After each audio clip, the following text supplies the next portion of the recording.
This is a Good time, Charlie? production.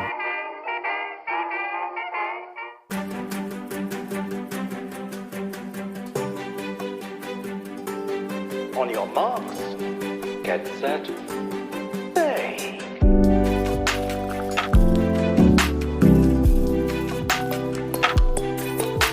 I love that.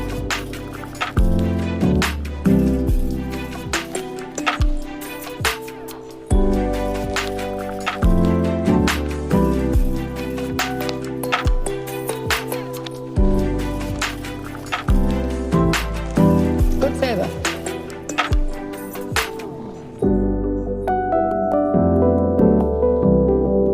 That I really like.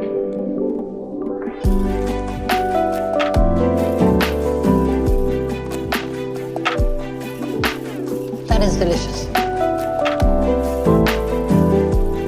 Welcome back to the tent. It's Crème. It's a Great British Bake Off podcast. We do it every week. I'm, of course, joined by the hostess with the mostest, Sneak Jew. I wish I could have sent home 2 people this week, too. Oh, shit.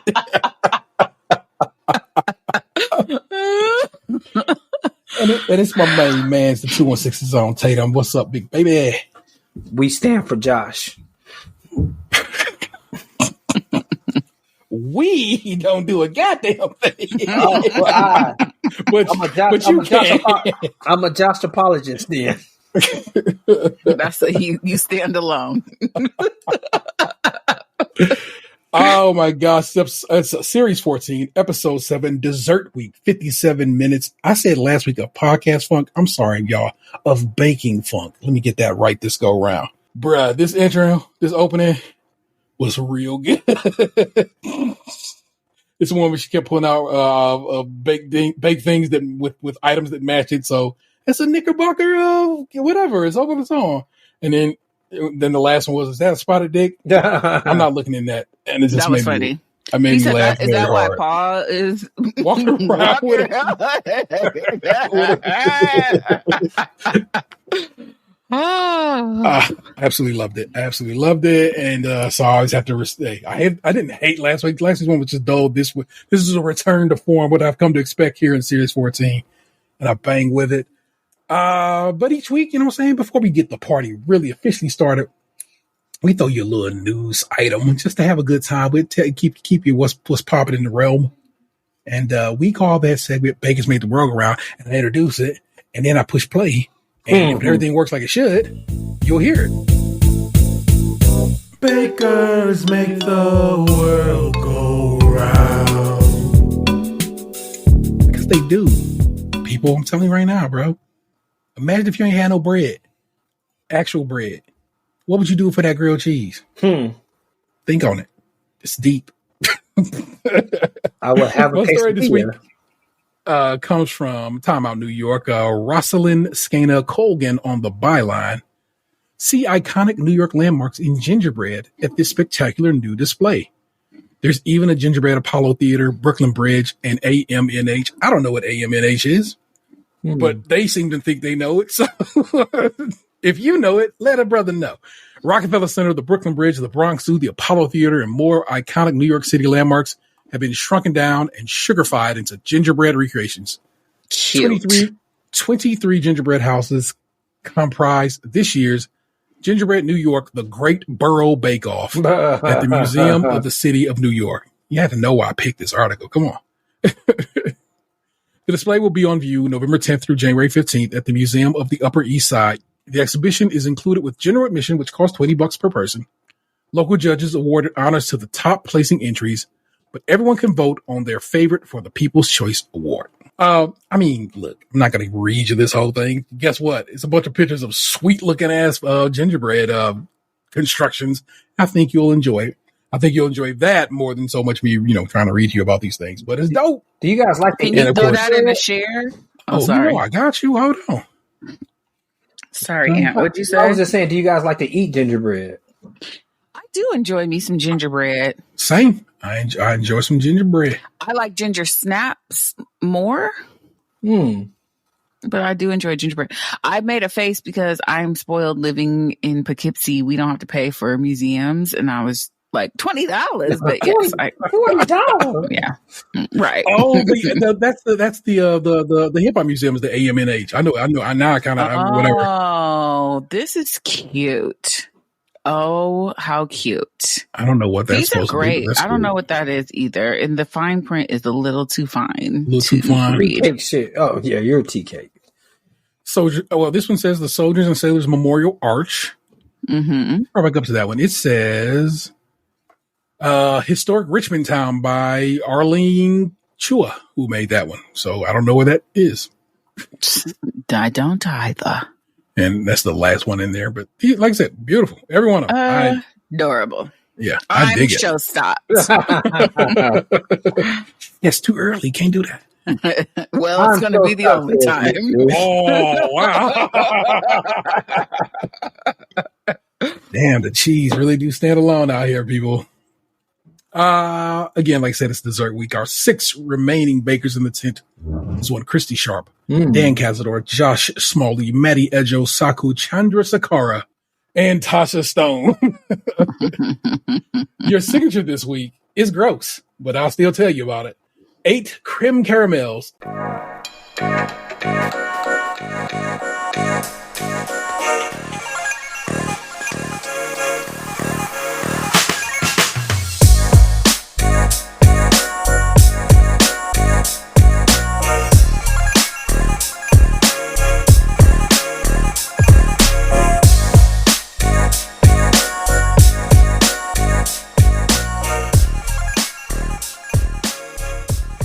I'm telling you right now, it's just flan. Yeah. And I don't say that as on some I'm just calling it flan. No, I went and looked it up. It's flan. It's literally flan. Yeah.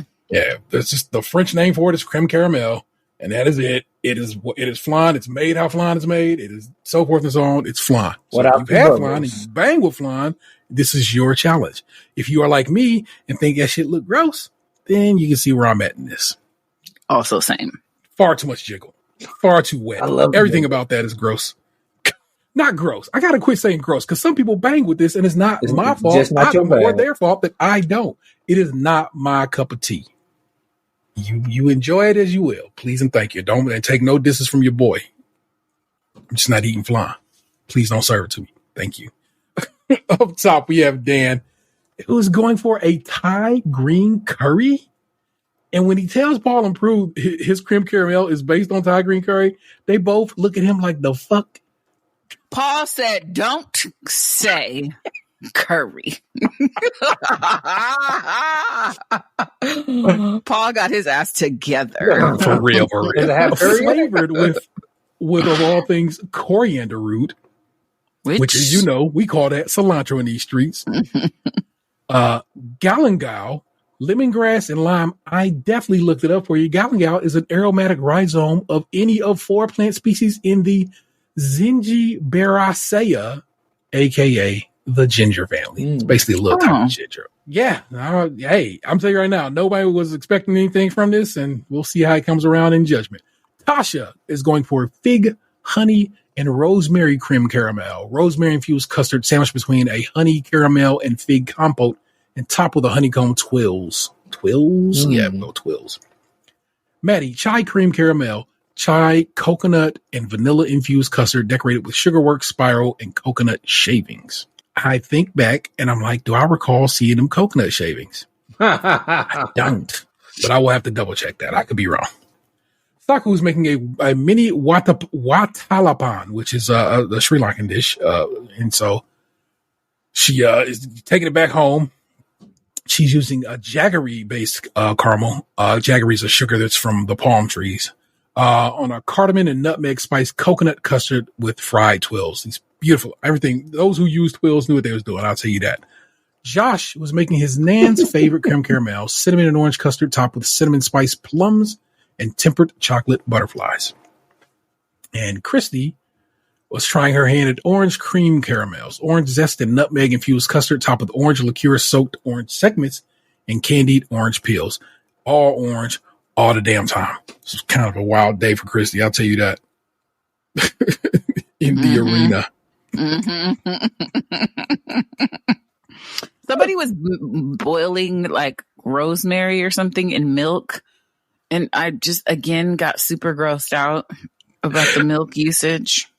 Your hatred of milk has got to, it's go, whatever. I mean, if it was like, we're at a non-dairy milk, do you think you'd be more on board? Yes. Fair enough. Just the dairy just got you a little bit off the game. It just makes me feel like it would curdle in my stomach. Like milk and fruit. But I get it as a concept. It's yogurt. But then when you add heat to it, I'm just like, oh no. It doesn't feel good to think about. Let us judge herbaceous these. Milk. Herbaceous milk. That's 2 weeks straight. You done got, if I titled this show, you had it 2 weeks straight. Herbaceous milk is a dope ass title. I want y'all to imagine that I titled these KPs, and herbaceous milk is the title of this one. Herbaceous milk sounds like a grunge band. Yeah, it does. Herbaceous milk opened Nirvana back in like '92. It's crazy, y'all. I can just see a headline: Tenacious D and the herbaceous milk. Herbaceous milk. All right, let's judge them, y'all. Dan's up first, slightly underbaked. Beautiful flavor, spot on. Lemongrass is what makes it very nearly perfect. Yeah, because right away they show before the show started, him mashing that lemongrass and steeping it. He was on that shit, man. Christy, textures on the side is pretty bad. It has bubbled because it's overcooked. Boiled inside is how Paul describes it. Boiled. She scrambled it. So imagine, if you will, orange scrambled eggs. Oh, yeah. So the orange is there, the caramel isn't, and it's far too solid. So God. What always happens is I watch it down here, and this TV is a little smaller.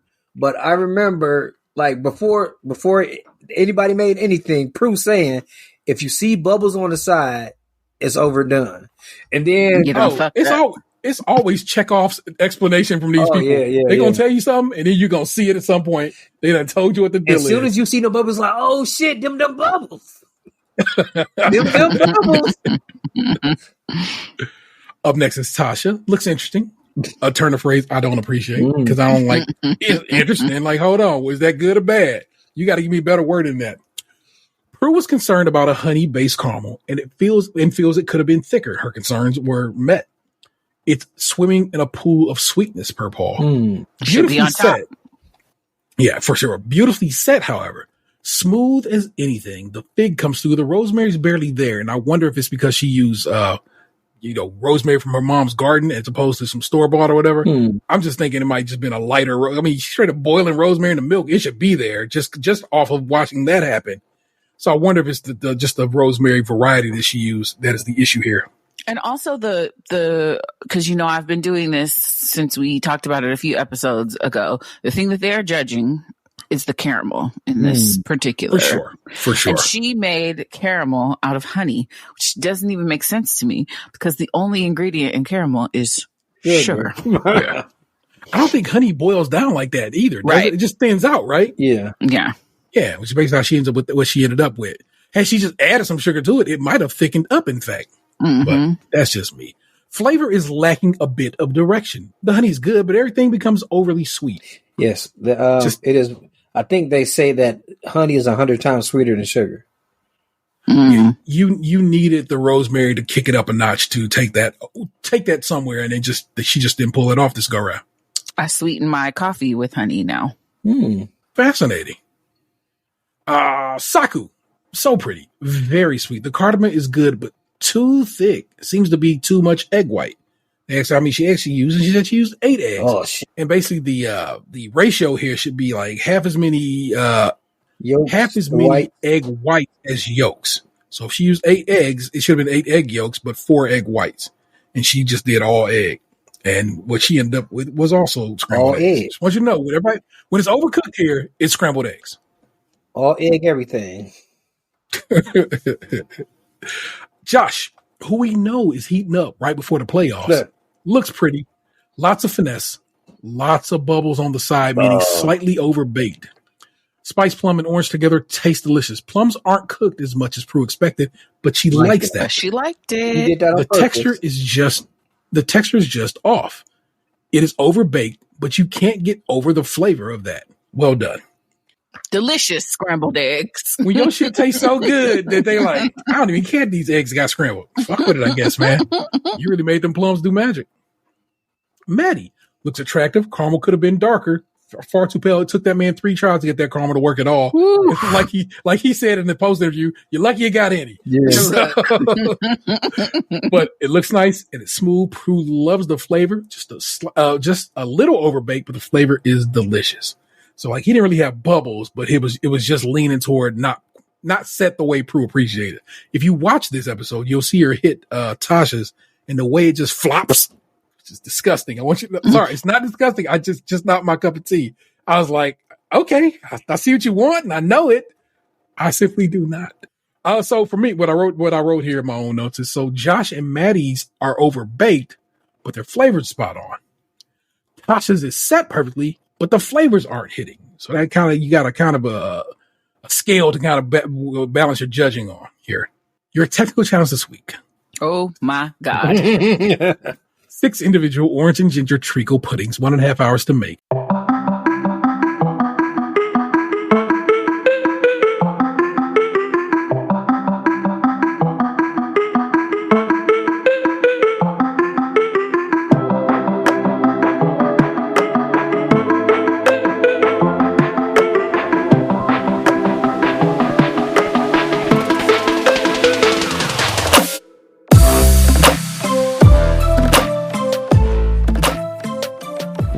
Treacle pudding is a traditional British dessert consisting of a steamed sponge cake with a treacle cooked on top of it. Treacle is any uncrystallized syrup made during the refining of sugar. The most common forms of treacle are golden syrup, which is a pale variety, and black treacle, basically molasses. Black treacle has a distinctively strong, slightly bitter flavor and richer color than golden syrup. Paul, this is one of the ones where it's like, don't fuck around. And Paul was so specific about this. 40 minutes in that oven. 40. No less. Bruh. And Nobody can hit bruh's that. right. The entirety of every person, all 6 bakers, nobody did it 40 minutes. I don't think anybody even got near 40 minutes. One of the bakers in this situation, we'll talk about that baker, might have gotten about 10, 15 max, right? Mm. So, the problem for this particular tech. Let's run on out the judging here. My God in heaven. Chrissy was the only one. She was like, they can't eat this. Like, this shit is inedible. Speaking of which, Christy's up first. Raw. Inedible.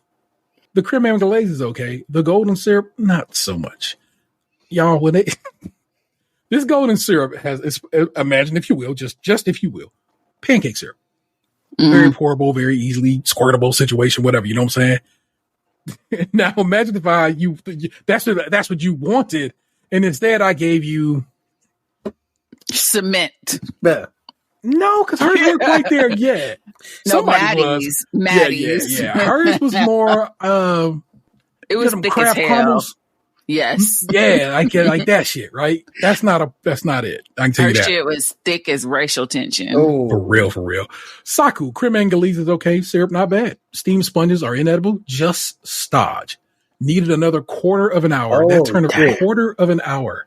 I'm going to start using that. Yeah, I thought the same thing myself. I'm like, I like the way they kind of say time over y'all. Josh, creme anglaise looks okay. Syrup looks pretty good as well. Inedible. Needs much longer cooking. Size is also terrible. Tasha, as they call her. I have no idea if her woman's name is Tasha or Tasha. You'll just forgive me. I'm pronouncing both ways. Mm-hmm. Tasha, being the only one who got something cooked on the table, I want y'all to know. Flavor's good. Nice orange tang off of it. One of them collapsed. Yes. But the other ones were okay. 5 out of 6. So I got to give it up to her. Dan, some element of a bake. That's how you want your food described? Woof. It's the right consistency. the right balance of ginger and orange. So they could kind of taste his because it was like, all right, I think that's cooked through enough that I can actually put it in my mouth and not worry about dying. Maddie. I laughed just reading it. Maddie, that is terrible. He served his shit in the ramekins. Like his was so liquid. He took one out and the shit just poured like a pancake on the. I would have left. Thinks the syrup may be burnt as Prue tries to pierce a pot of rock hard syrup that's supposed to be pourable. You made a word is original. Yes. Yeah. A whole cup of it. Yeah. Had he just threw some baking soda in it, he would have made honeycomb. Oh my God. To end, pretty awful is how they end up describing Maddie's efforts here in the technical. Y'all, when Paul walked out there, looked at that shit, and he turned his ass back around, I knew what it was. I knew what I said. I try not to talk about the show too much with these two because I like to be genuinely surprised here during our conversation. But this one, it had me tense. It had me feeling some type of way, and I was just like, "Oh, the fuck on! Did they all?" And then I was like, "Wait a minute, 1, 2, 3. All of them, all 6 of them, fucked this up." Terrible. I guess with the exception of Tasha, who came through pretty okay. No, because when they described it, did you hear Allison? They said they was going to do the judging from the most worst to the least worst. To the least worst. Not even the best. Yeah. She was not the best of the worst. She was the least worst. The real of it is, of course, she had 6 out of 5 out of 6. Mm-hmm. They did not look great. They looked kind of shaky. You know what I'm saying? They say, of course, they give us examples, so we kind of know what it's supposed to look like. They did not fully look like that. She had the smarts to like, I'm gonna pull it out this water and let the oven just hit it for a little bit. At least we're wise enough to do that. That Bae Marie was holding y'all back, but still, your ranking is as follows. Number 6 is Maddie, a disaster. Number 5 is Saku, terrible. 4 is Christy. 3 is Josh. Very disappointed to see Josh perform like this in any part of this competition, but this in particular, I was like, God dang, Josh he's just held to a different standard. 2, Dan, still on the terrible. Tasha, not as terrible, but pretty terrible, and on the edible side. And Tasha's like, I don't care what y'all say, a win is a win, and I'm taking it. I'm like, I'm with you. So, by 1 point, about 50 points, that win was yours. So hang it up and take it. It is okay. Oh, man. Let's head on down to Showstopper. Were you not Showstopper this week? I was not. Here's the thing. For the same reason y'all was coming for my girl Christy last week, that's all this really was for everybody but her, was a mold. Agree. The difference being, in my opinion, highly decorated molded stuff. Her shit wasn't highly decorated last week. Maybe she had intentions of highly decorating that bitch, but she didn't pull it off. And all she got on top of that shit was some flowers that themselves, I think, were molded. Also, we was really on that shit. It's like the first times I felt we really had some like, yeah. I was like, I don't know if I'm comfortable with this. Y'all were getting at her. And even Dan's, it was not like a globe. It looked like an egg. You didn't think he was spherical enough, really? Yeah. It was an oblong egg. It looked like a monster with like teeth, blue teeth in the middle. Nobody's came out except for Christie's, and I went, wow. And of course I super like Tasha's, but I also I just like blossoms in general. You know what I'm saying? Yeah. And I didn't realize plums blossom in the vein of cherry blossoms. So now that I do, I'm kind of like, oh, that's dope. Man, I like to have that. Josh's, it looked hella elementary to me. Like compared to the sketch, it was not what I was expecting. Cause I thought he was making like shortbread cookies or whatever. And he just, not just cause I couldn't do it, but he piped those rackets on.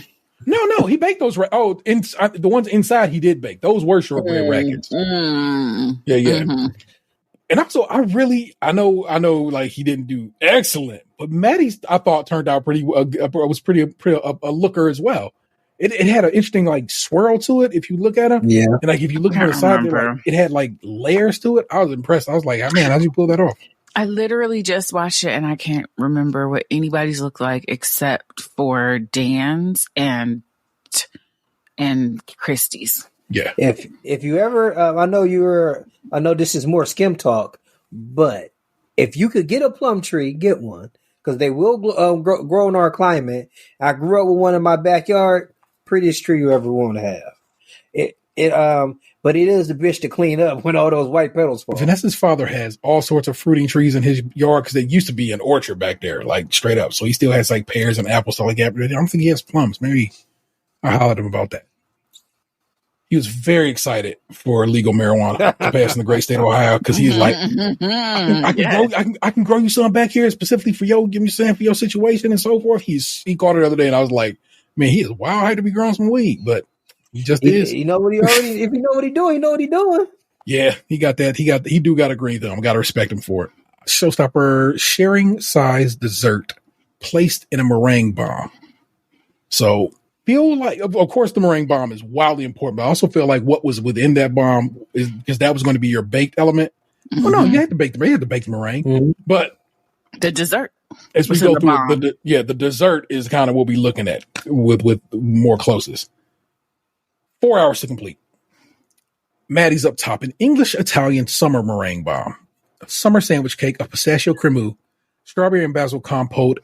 I said basil. Good Lord, that's how you know I be watching this shit. Basil. I'm in America. And a mousse sat inside of a French meringue bomb. This is where I'm with my own notes. I was so bugged out by Tasha and Saku both doing outside the mold techniques. Everybody else basically put their they used the inside of a mold, and then whereas them two did everything on the outside of the mold. And I was like, that seems it seems like it would break, and in both situations it did. So Dan, pale blue dot.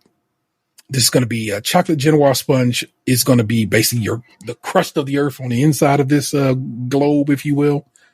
That's going to be filled with a trifle of orange creme pat, strawberry bavarois, a core made of raspberry jelly, surrounded by some fresh fruits that are mixed in with the creme pat. Josh, game, set, and match. Mascarpone whipped cream cheesecake with a little champagne in the mix there, topped with a strawberry mousse. Bottom, as I cannot think of a better turn of phrase right here, with a strawberry jam. So here's what you got to imagine cheesecake. You got your little, biscuit base, but on top of that, strawberry jam, and on top of that, the cheesecake, and on top of that, a strawberry mousse. It looked good as hell. Fuck, it did. I don't even like strawberry like that. I don't like fruit in my cheesecake. I'm one of them dudes, but that looked brilliant. Decorated with cut fresh strawberries and shortcake tennis rackets. I do not appreciate the pea green color of it. And actually, when I thought about it, it's not even pea green. It's a green that I just don't. It is not tennis ball green. I can tell you that. And so I did not appreciate the shade of green he went for. Is it chartreuse or is that yellow? Chartreuse is a shade of green. So you're right. I don't know. I ain't like it. Saku, flowers for my bee. Marzipan bumblebee decoration. Profiteroles filled with passion fruit creme pat or pistachio and Irish cream. Stacked in a sort of mini croquembouche inside of a bomb. Now, she didn't claim croquembouche. Somebody else did. We'll get to that one shortly. I put that croquembouche on her myself because I knew she was stacking profiteroles. That's a croquembouche. Mm-hmm. But I guess she wasn't technically sticking them together, which is what actually makes a croquembouche. So this is literally a stack of profiteroles or cream puffs. Oh, yeah. Or in case y'all didn't know that. Tasha, plum and ginger meringue bomb. Decorated with marzipan plum blossoms. The bomb will be filled with plum and ginger creme diplomat. Filled profiteroles that are themselves topped with a plum crackling. The crackling is what goes on top of Mexican joint. Concha. Yeah. Yeah. So that's what's going on there. And I kind of southern roots at first. I was like, crackling. What's in the new chicken scrap rack? Chrissy is actually going for a croquembouche meringue bomb. She's going to make a croquembouche of summer berry creme diplomat filled profiteroles with a raspberry glaze inside of a bomb decorated with meringue kisses.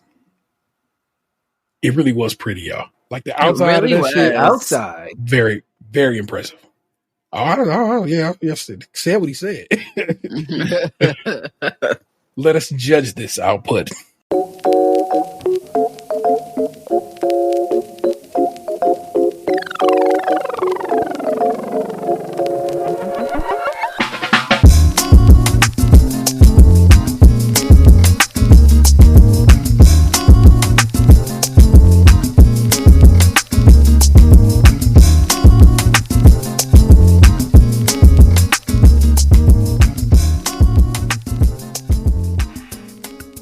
Josh, excellent piping. That's a man who learned from was that Chocolate Week when he made that box and was piping shit on the side before when he should have laid it down, piped it and then built it. Learned from his mistakes. And what's he get told for this week? Excellent piping. Original ideal. A proper dessert inside. Jam gives it a nice little acidic kick. Delicious. Tasha, plum blossom is sweet. The decoration is quite nice. A little bowl of buns. Slightly acidic flavor with the bomb. So you had to, it was like acidic, but they say when you eat it with the meringue, it's all very good. It kind of works together. Not too sweet inside. Maddie, look is quite good. Inside is quite messy. Pistachio flavor is too rich and heavy. The basil, not tasty with the strawberry. The meringue is very good. The bomb itself, a little tramp. And these are my own personal notes. I don't feel like they're holding him up for holding the taste against him. I think they just say they basically are like, I don't fuck with this flavor, but it tastes like what you said it was going to taste like, my guy. And then I think they kind of accepted it for that, which I thought was kind of cool. Saku looks pretty, but not much of a bomb. Just some shoe buns and a stack. On a plate. They did her dirty. Shoe buns look flat. Some elements work, but some needed more work. Some more was needed flavor wise.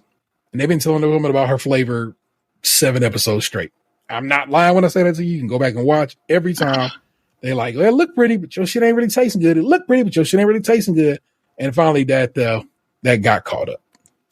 Dan, amazingly wonderful, ambitious thing. Nice shape, nice dome. The layers are good. Everything works well together. Handsome Dan. Christy, the colors are amazing. Inside looks like a bomb has gone off. Baby. It look like soup. Too much icing. The sharpness of the filling is good, but it looks like you just chucked something on the inside of it. So it's like you see it on the outside, like I said, it's this beautiful ball, or not quite a ball, but it is pretty spherical. And then what she did, we stuck to it with royal icing, these little meringue kisses, but all of them are colored these beautiful, vibrant shades. It's really gorgeous to look at.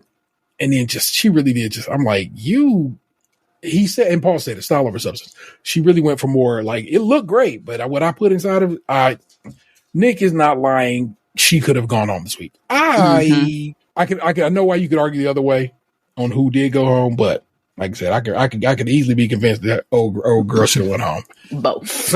Your star baker this week is Dan, who returned to form, who hasn't been star baker since week 1.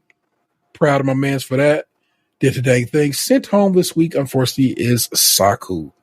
And I think Maddie stunk it up this week too, but he has at least 1 star baker. Everybody there who's left has 1 star baker at least once, except for Saku. So if she wasn't going to be star baker this week, she had to take her ass home. But Christy should have carried her ass home too for fucking scrambled eggs. Scrambled eggs in the up top. So they both had scrambled eggs, and they both had middling middles. But Saku's wasn't scrambled. It was overcooked. It was just like thick and hard because she had all them damn eggs in it. Hers didn't curdle. Oh, and they loved her flavor of hers. Right. You're actually right. They enjoyed how the jaggery turned out and so forth, that she got to turn out with not much issue, even though she had to turn it out when they were hot, when everybody else could wait till it was cold. So you're all right. And so she came in 5th in technical. Because, I mean, like most people, she served up some soup. And porridge, like I said, and it here in Showstopper, it's like, and then like, so you could easily argue. Like I said, just the way, like I said, if you saw Saku's Showstopper, I was like, why are you doing that? Like that is, I get why you're doing it. I get the design ethic that she's working on, but I'm like, no, because you got the bake them separate, which means time is just not going to be on your side. It couldn't work. It could not work. And then it did not work. And then she went home. Yeah. And so because a lot of people, it take like an hour and a half for meringues to cook because it's pretty much drying out the whole time. Yeah. And one interesting thing I think we didn't mention was I think with Tasha's, that was the only thing that they ate the meringue together. That like with I didn't understand why they didn't do that with anybody else. They did with Maddie's as well. So they gave his a taste and was like, yeah, that's pretty good, man. So They just, like I said, they just did like the strawberry basil combo. Okay. They was on it, but plus every time I'm just gonna assume it's an edit. Like it can't show me doing everything. But at this point, we're getting to the point where it's enough. It's so few bakers in the tent that you probably actually could show me that. But I don't know if it'd make good television. So, we'll decide what is an edit and what is not. All righty. Next week, in case y'all was wondering, the theme is Party Week. Oh. Sprinkles. And have they done that before? Never, not that I've ever heard of. So that's what they doing instead of culturally insensitive week. Good for them. Growth as individuals. So you know what it is. They got the feedback. We love it.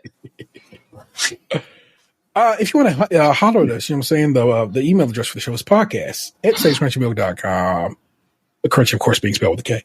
Phone number is 216-264-6311. That's 216-264-6311. We would certainly love to hear from you and hear from you. We did. This is all from Spotify, and I have not published these yet, so let me jump on the one. Bevy 19, responding to what's your favorite chocolate treat, bars, baked goods, your choice. And they wrote my karma cookies. It's a chewy chocolate chip cookie with chai and chili. Oh, they're really very good, or a really good deep dark chocolate cake with a milk chocolate whipped frosting. Thank you for that. And then we go get the other one. This is, of course, responding to the question, have you ever had a dry apple pie? Bevy 19 again said, yes. The apples were dry, but also gluey, like dried, crusty edges with consolidated apple glue on the inside. No idea how the baker did that. It was rank. It's that is an apt description. Rank is what I would call that. That made my tummy ache a little bit. That sounds terrible. Charles Barkley terrible. Terrible. Quick little double check on the email. Okay, nothing in the email. Just had to double check. But I knew we had some comments on Spotify, so I had to. I was prepared, people. You know what it is. Y'all, what's our question of the week? What's our poll this go around if y'all had to think of something? Okay. We got to do the jiggly desserts. See if people like it's flan, Jello, creme brulee. Creme brulee is that pudding shit. It is that pudding type shit. It truly is. The other one is not jiggly, but Tres Leches cake is wet. Yeah. All right. So wait a minute. Jiggly desserts question of the week, or is that poll? How you want to do that? We could do question of the week of the jiggly desserts. I'm simply gonna put jiggly desserts in a question mark. And you, the listener, can respond as you need to. As for our poll, it'll come to me. It'll be here when you get there. Worry not. What the favorite Thanksgiving side? Ooh. Yeah, I guess we are nearing that. No, we got a question. I need a poll. List some sides: mac and cheese, dressing. I feel like mac and cheese should never be just considered a side. It's the king of sides at that point. But it's interesting. My brother was married to a not black person for several years, and so we would have like mixed Thanksgiving, and our my nephews and nieces, they always would ask for mashed potatoes when they would come to the black Thanksgiving, and we don't do mashed potatoes at Thanksgiving. That is interesting. Like ever? Yeah, that was we started because the kids would ask for it, but we do sweet potatoes, yams. Sure. Yeah, I think we talked about it on Skim, but it was requested by my oldest son to make mashed potatoes. So we having yams, mashed potatoes, and mac and cheese, all the carbs. And dressing too. Turkeys, chickens. Y'all need items. How many items for the poll? I'm end up dropping like a good 6 in there. I ain't worried about it. Yeah, you're gonna have a selection of and I will give you the option. This because it gives me the option to. I will give you the option to answer multiple ones on this. You're good to go. So this is a little less scientific. It's a little more good time. So worry not. And I'm telling you right now, if your family is banging with mashed potatoes, look up the recipe for aligot. Aligot. Aligot. It's French. To call it mashed potatoes is disrespectful because it's basically half cheese, half potato. It's amazing. So good. I make it every year. I've made it every year for like the last 4, I think. So my stomach bubbling, but I would. I promise you, it's like it's Gruyere or Comté, whichever one cheese. And so a slightly funk cheese, a little bit of funk cheese, and some good ass potatoes, just a little bit of the bread. Good. Yeah, for sure. So get down. That is, of course, Nick Jew. I just want to say I'm gonna miss Saku so much. Yes. Her laugh, the way she would just like look at the camera and scream laughing. She's so precious. God, queen. Yes. That time that she kicked that lemon, I was like, oh man. Get that lemon the hell out of here. I'm baking. That is Tatum 216. Yep. Good night. I am the Internet's Table 713. Continue to bake with us, people. We'll do it again next week. Peace. What happened to your ass? It used to be beautiful.